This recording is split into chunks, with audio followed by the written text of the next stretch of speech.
पाकिस्तान में बीएलए ने 5 दिन में दूसरी बड़ी चोट की है। इस बार बीएलए ने पाकिस्तानी सेना के काफिले को निशाना बनाया।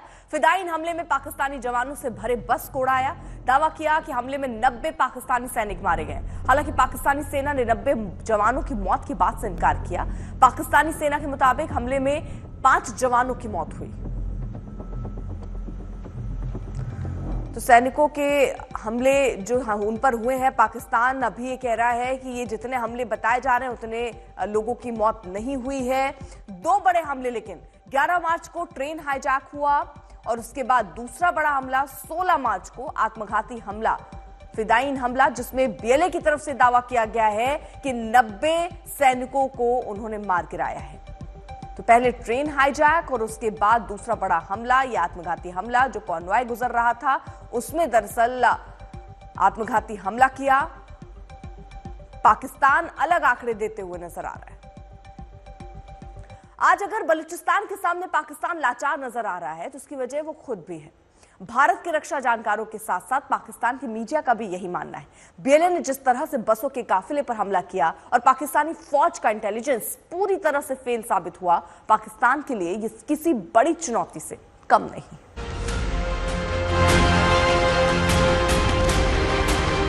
अभी 5 दिन हुए जब बीएलए ने पाकिस्तान पर बड़ी चोट की है। अब की बार बीएलए का दावा है फिदायीन हमले का। यह हमला हुआ है पाकिस्तान सेना के काफिले पर। फिदायीन अटैक में मौके पर कितनी तबाही हुई है, इसकी तस्वीरें देखकर हालात का अंदाजा लगा सकते हैं।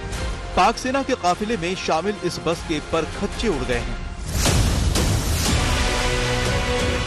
दावों के मुताबिक बलूच लिबरेशन आर्मी की फिदायीन टुकड़ी के जवानों ने इसी बस को टारगेट किया। बीएलए की फिदायीन टुकड़ी का नाम माजिद ब्रिगेड है, जो दुश्मनों पर ऐसे हमलों के लिए तैयार रहती है। आपको मालूम है, पूरे दुनिया को मालूम है, बलूचिस्तान के चीफ मिनिस्टर जो थे अख्तर मेंगल, जिनके सबसे बड़े भाई को जो 19 साल की उम्र की थी, उनको 1976 में उनके घर के बाहर से कराची से इनके आईएसआई ले गई थी, फिर उनका लाश आज तक नहीं मिला। ये सिलसिला जारी है सालों से, ये आज की बात नहीं है। एक हद होता है हर चीज का। फिर ये कहते हैं कि हिंदुस्तान ने किया है, कभी कहते हैं कि अफगानिस्तान ने किया है। उसी माजिद ब्रिगेड ने इस बड़े हमले को अंजाम दिया। जानकारी के मुताबिक माजिद ब्रिगेड के जवानों ने एक गाड़ी में आईईडी विस्फोटक लादे और पाकिस्तान सेना के काफिले को हिट कर दिया। यह हमला उस वक्त हुआ जब पाकिस्तान फौज का काफिला क्वेटा से ताफ्तान की तरफ बढ़ रहा था। पाकिस्तान सेना के काफिले में 7 बसें शामिल थीं, 2 अन्य गाड़ियां भी मौजूद थीं। तभी क्वेटा से करीब 150 किलोमीटर की दूरी पर नोशकी में ये फिदायीन अटैक हुआ। बीएलए के मुताबिक आईईडी लदी उनकी गाड़ी की टक्कर एक बस से हुई। टक्कर होते ही वहां तबाही मच गई। बीएलए की माने तो इस फिदायीन हमले में 90 पाक सैनिक मारे गए। ये पाकिस्तान ने खुद ही अपने ऊपर ये एक संकट ले लिया है, क्योंकि पाकिस्तान शुरुआत से ही अगर हम देखें तो एक आतंक का सहारा लेता रहा। और अगर हम बलूचिस्तान को देखें तो फ्रॉम 1948 से लेकर के लगातार जो बलूचिस्तान में हो रहा है, क्योंकि वो खुद नहीं चाहते थे कि पाकिस्तान के साथ उनका विलय हो। हाल के वर्षों में बीएलए के तेवर काफी उग्र हैं। आज पाक सेना के काफिले पर हमला हुआ है। 5 दिन पहले ही बीएलए के लड़ाकों ने क्वेटा से ही पेशावर जा रही एक पैसेंजर ट्रेन को कब्जा कर लिया और उसमें सवार लोगों को बंधक बना लिया। बीएलए का दावा था कि उस ट्रेन में मौजूद 214 बंधकों को उनके लड़ाकों ने मार दिया। वहीं पाकिस्तान सेना ने दावा किया कि उसके 28 सैनिक मारे गए। ट्रेन संकट को लेकर बीएलए और पाकिस्तान ने अपने अपने दावे किए, लेकिन एक बार फिर बीएलए ने पाकिस्तान सेना को टारगेट कर चेतावनी दे दी है कि वो रुकने वाले नहीं। पाक सेना के काफिले पर फिदायीन हमले को लेकर पाकिस्तान ने दोपहर तक 7 की मौत की पुष्टि की है, जबकि 21 के जख्मी होने की बात कही है। फिदायीन हमले के बाद पाकिस्तान ने मौके पर रेस्क्यू ऑपरेशन तेज कर दिया है। हेलीकॉप्टर से घायलों को अस्पताल पहुंचाया गया है। वहीं ड्रोन से निगरानी भी रख रहा है। लेकिन 5 दिन के अंदर बीएलए के 2 हमलों से पाकिस्तान तिलमिला गया है। BRAS करके इन्होंने एक संगठन बनाया है, बलोच नेशनल आर्मी, ये अब अपने आप को कहते हैं। और ये जो जाफर एक्सप्रेस पर हमला किया उसे बंधक बनाया गया, 214 लोगों को मारने की बात की, या फिर जो ये अभी आईडी अटैक नौशकी में हुआ है सेना के कॉन्वॉय पर, ये पूरी बलोच सेना एकजुट होकर, एक साथ होकर अब पाकिस्तान से लोहा ले रही है। और इसीलिए पाकिस्तान की सेना के लिए चुनौतियां अब लगातार बढ़ती जा रही है। गौरव सावंत, दिल्ली, आज तक।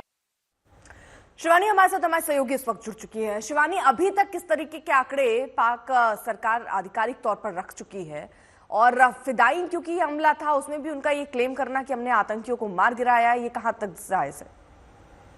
अर्पिता, जो आंकड़े पाकिस्तान की सरकार की तरफ से आ रहे हैं उन आंकड़ों और BLA के आंकड़ों में जमीन आसमान का फर्क है। अगर कल के हमले की बात की जाए तो BLA के मुताबिक 90 पाकिस्तानी सोल्जर्स को उन्होंने मार गिराया इस हमले में, और उसकी तस्वीरें, उसके विजुअल्स, उसके वीडियो सामने आए हैं। BLA ने क्लिप जारी किए हैं, जबकि पाकिस्तान के DG ISPR विंग की तरफ से एक वक्तव्य सामने आया जिसमें उन्होंने क्लेम किया है कि 3 पाकिस्तानी सैनिक और 2 सिविलियंस की कल के हमले में मौत हुई है।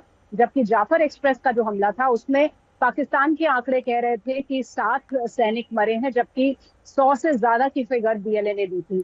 तो ये आंकड़ों में जो अंतर है इसको समझा जा सकता है, क्योंकि लगातार पाकिस्तान अपने ही सैनिकों की मौत को, अपने ही सैनिकों की कैजुअलिटीज को कमतर आंकता रहा है या छुपाता रहा है, और अब भी ऐसा ही दिखाई दे रहा है। लेकिन पिछले एक हफ्ते में ये 2 बड़े हमले हुए हैं जिससे पाकिस्तान जाहिर तौर पर काफी परेशान। ठीक है, आप नजर बनाए रखिए, आगे भी आपसे अपडेट लेंगे। बलूचिस्तान में जिस तरह ये पूरा मूवमेंट शुरू हुआ है, ये BLA जिस तरह सामने आकर पाकिस्तान के खड़ा हो गया, पाकिस्तान इससे बहुत ही लाचार नजर आ रहा है।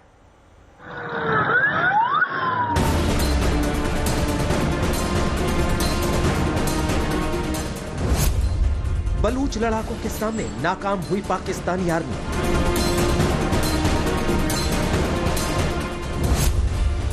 अपने ही बुने जाल में फंस गई पाकिस्तानी आर्मी। अपने जवानों की मौत के बाद अब क्या मुंह दिखाएगी पाकिस्तान की आर्मी?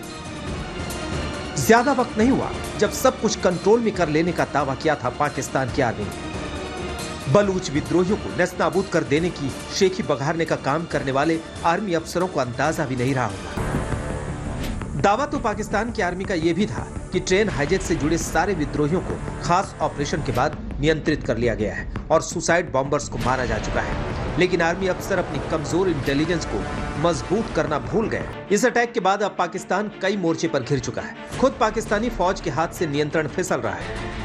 इस हमले के बाद क्या पाकिस्तानी आर्मी की रणनीति और कमजोर हुई है? जानकारों की माने तो आर्मी पर हमला उन दावों की धज्जियां उड़ाने के लिए काफी है कि पाकिस्तान की सेना लोगों की सुरक्षा की मजबूत गारंटी है।